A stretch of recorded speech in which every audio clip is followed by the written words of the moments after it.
Now that New Horizons is done with updates, many people have been trying to find new ways to keep themselves entertained with the game. For many people, that means going back an installment and spending their time in New Leaf. It's a good strategy, I'll admit, I've done it myself. But I'm here to compare them, once and for all, and tell you which game is truly the best game. Because my opinion is the only one that matters, obviously, and anything that is different than my opinion is wrong. Can't take myself seriously when I say that. Okay.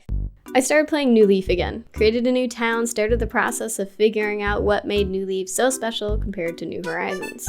New Leaf is a strong addition to the Animal Crossing series. As someone that grew up with the GameCube version of Animal Crossing, it definitely fits in the same family as the original. Besides the fact that villagers have gotten more and more simple over the years, New Leaf basically improved everything from the series' previous games. If you liked running around, catching bugs, catching fish, doing a few villager quests, the New Leaf was a great game for you.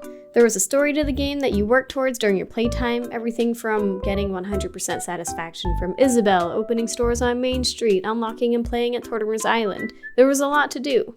And it took a while to complete, especially if you weren't in a rush and happened to, miss Katrina whenever she showed up. Every time. And then it's 2022 and you still don't have Katrina's shop open. Not to mention all the public works projects that take forever to collect. Public works projects were the only way we could place furniture outside. You had to wait for one of your villagers to request something, like a yellow bench or a blue bench, and raise money to construct the project. This was one of the, 2 ways we could customize our towns in New Leaf. That and placing custom designs on the ground, which was super tedious, and we only had enough empty design slots for 10 custom designs, which is barely enough empty spots for even a complete pass, so you probably created another character to get another 10 slots, just so you could have those inner corner pieces of that design that you found on Tumblr that one day.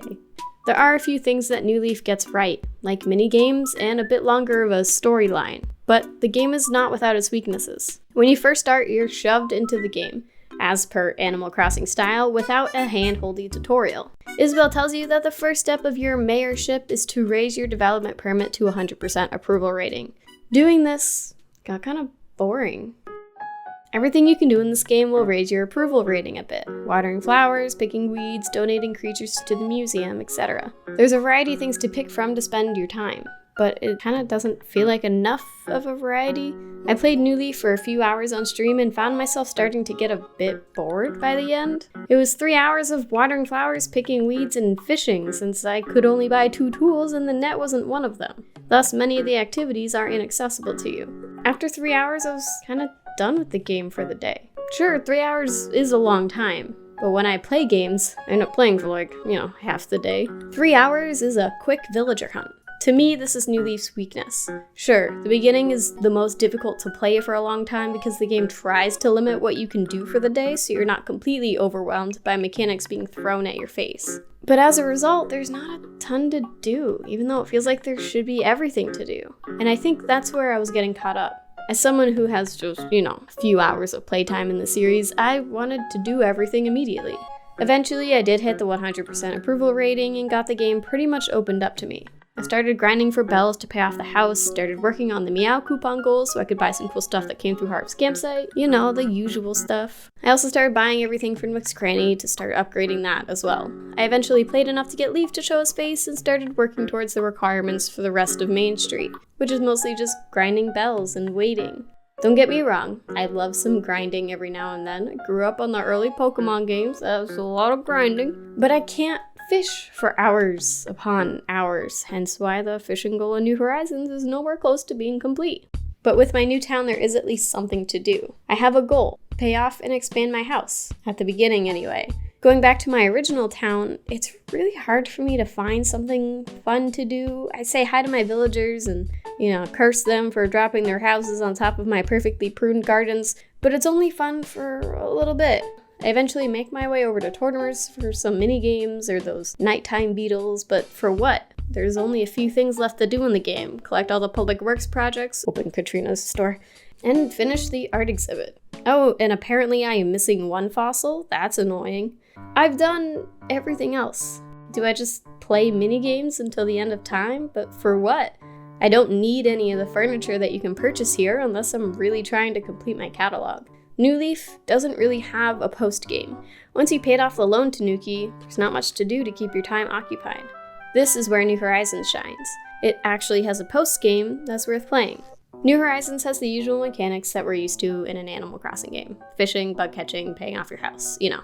The storyline this time is getting your island to a 3-star rating and getting KK to your island. Definitely a much quicker game to complete, but New Horizons has the post-game of decorating everything while also being able to do most of the same activities as New Leaf. The only post-game mechanic that was lost over the 7-year gap was minigames. If New Horizons had minigames, it would by far be the winner in most people's eyes. And the fact that minigames are one of the few mechanics missing that could improve the game, like there aren't too many things they could add to be like, yeah, this is so much better than New Leaf, it's pretty much just minigames and maybe a couple pieces of fruit. In my eyes, that makes New Horizons the better game. Though I guess for the people who don't really enjoy the decorating aspect of Animal Crossing, they wouldn't really enjoy New Horizons. The main story is way shorter than past games, but maybe it doesn't need a super long story.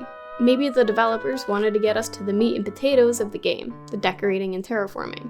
I still find myself enjoying New Horizons 2 years later, which is rare for me for almost any game, especially ones that are finished with updates. I'm of course looking forward to the next installment like everyone. It's always fun to have a new game to play, but I don't find myself quite bored with New Horizons yet.